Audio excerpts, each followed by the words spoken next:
Flooded communities in North Queensland are running out of food, water and power. The race is on right now to deliver urgent supplies to those who need them most. Anna McGraw joins us now live in Townsville with the latest details. Anna, good afternoon. This is a very complex operation. Tash, good afternoon. Well, today, as you say, it is all about making sure that these Queenslanders in cut-off communities have critical infrastructure as well as enough supplies to last until these floodwaters begin to recede. So the ADF has 2 Chinooks ready to go. They will be flying into the cut-off communities this afternoon, which includes Ingham. They are suffering through their worst flood in over a century at the moment. Pretty much their entire town is inundated by floodwaters. They only have 4 to 5 days worth of clean drinking water left. So today it will be all about flying in a generator to try and power the sewage treatment plant and make sure that they have access to clean and safe drinking water as well. They'll be dropping off food and other supplies to make sure that everyone there has exactly what they need to survive through the next few days as these waters start to recede. Now, the state's disaster coordinator a short time ago has said that we will be calling on southern states to come and lend a hand in Queensland, and he has said that other states have indicated that they will be providing extra SES personnel in the coming days. But we had an update from the Premier a short time ago. Take a listen to what he had to say.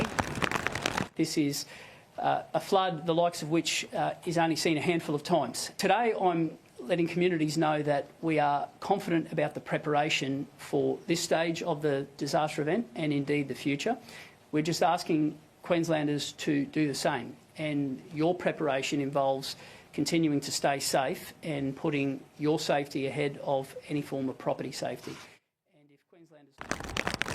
Now, people in the north are reminded that there are 6 evacuation centres available to them.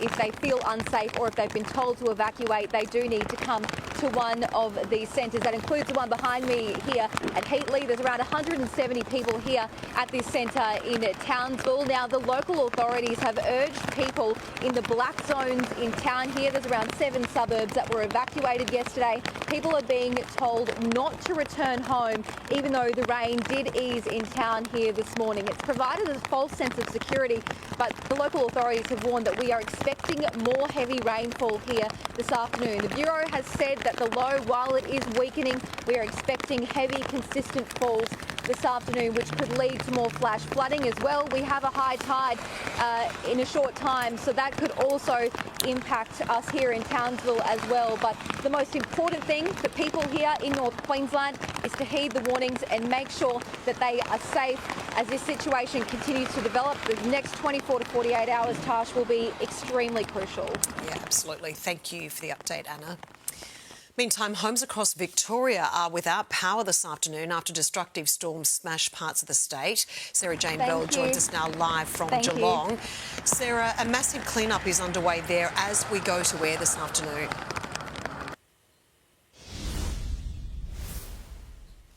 Lashed the state overnight. It caused major power outages, as you say, and of course damage to hundreds of homes and businesses. Now, this is one of those homes that was damaged. I'm here in Belmont, which is a suburb right near Geelong, and you can see the strength behind the winds that we saw tearing through here overnight. It's actually ripped off half a roof of this house. Inside, there were 5 renters who thankfully managed to evacuate safely, but say it was an incredibly scary experience. Now, it seems like this across this suburb. There is debris strewn across several of these roads. Trees have been uprooted, bricks pulled down from homes, and power lines, of course, torn down as well, causing those power outages. Now, across the state, there was more than 870 requests for assistance. As I say, hundreds of those for building damage as well as for flash flooding and for trees down. The winds were just so high. The roof and the thunder. The lightning went on for about 2 or 3 hours. There was no power from about 7 o'clock till about 2 o'clock this morning. But yeah, I was in the house and I thought the roof was going to take off. It was just incredible. I've never seen anything like it.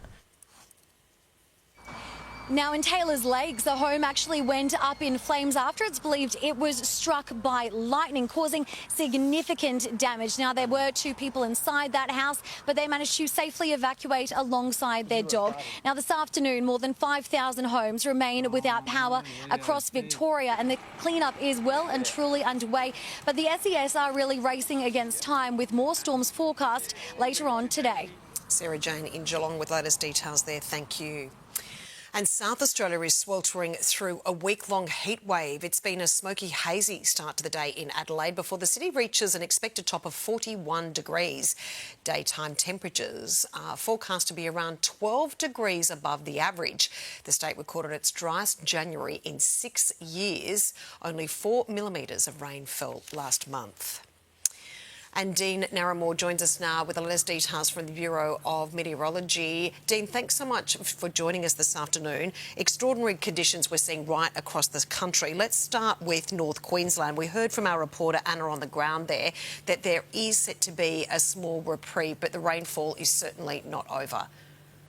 Yeah, that's right. So we're not seeing that persistent, long-duration torrential rainfall, but unfortunately we're still going to see waves of rain, heavy at times, but not for long periods. And we're still likely to see another 50 to maybe 150 millimetres over the next 24 to 48 hours, particularly over the flood zones. Severe weather warnings are current for additional heavy rainfall in that flood-affected area between Tully and Ayr. That does include Cardwell, Ingham and Townsville. And as we know, we have major flood warnings that have just been updated in the last hour or so on the Herbert, the Upper Burdekin, the Ross and also the Bowley River as well.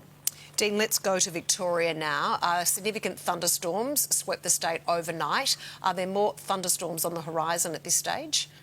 Yeah, there is. We're likely to see another round of severe thunderstorms, this time around the SA-Vic border, so between Adelaide and Melbourne. Some of those storms could creep into far western Melbourne late in the day, but not as extreme or as intense as what we saw yesterday with 60 millimetres, the house damage, trees down, flash flooding, and we even saw 4 centimetre hail around Lara.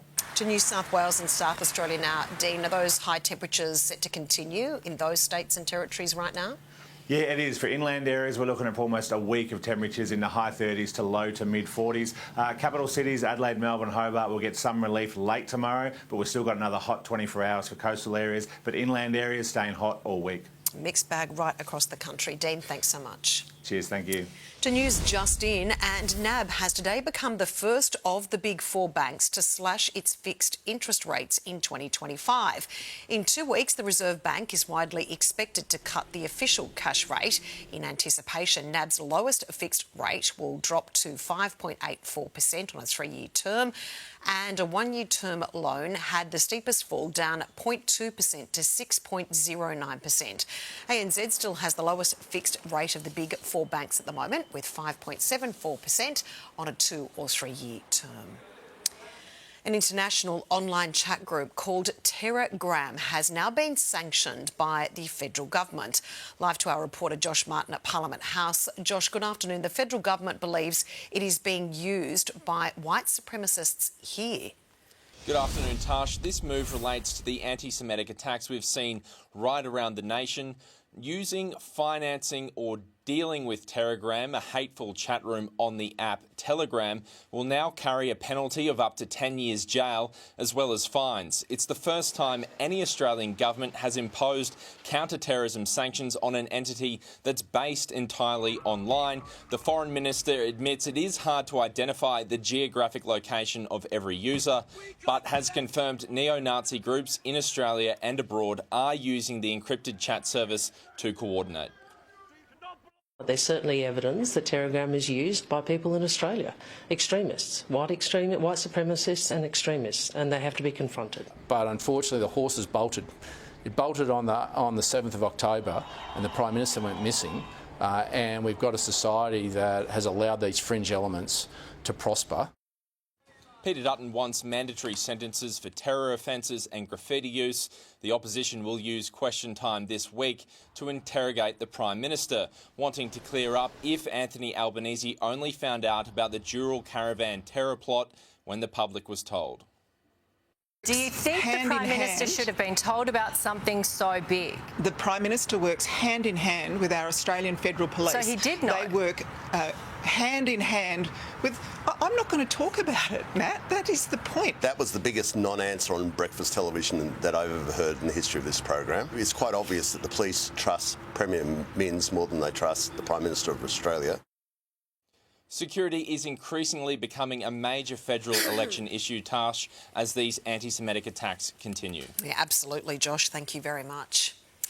New childcare laws will be put to Parliament by the federal government this week. The bill guarantees 3 days a week of subsidised care for every child. It's a move Labor claims would benefit around 100,000 families. We know that if you're in early education and care, you're less likely to start school behind. Unless you face into fixing the fundamentals, you're going to have to continue to subsidise. Shadow Cabinet is discussing how it will vote today, but Peter Dutton is vowing to cut government spending if elected. The former Bishop of Broome is fronting court today. Christopher Saunders is facing 6 new historical sex assault charges, including the rape of a child under the age of 13. Police allege the attack occurred between 2009 and 2010.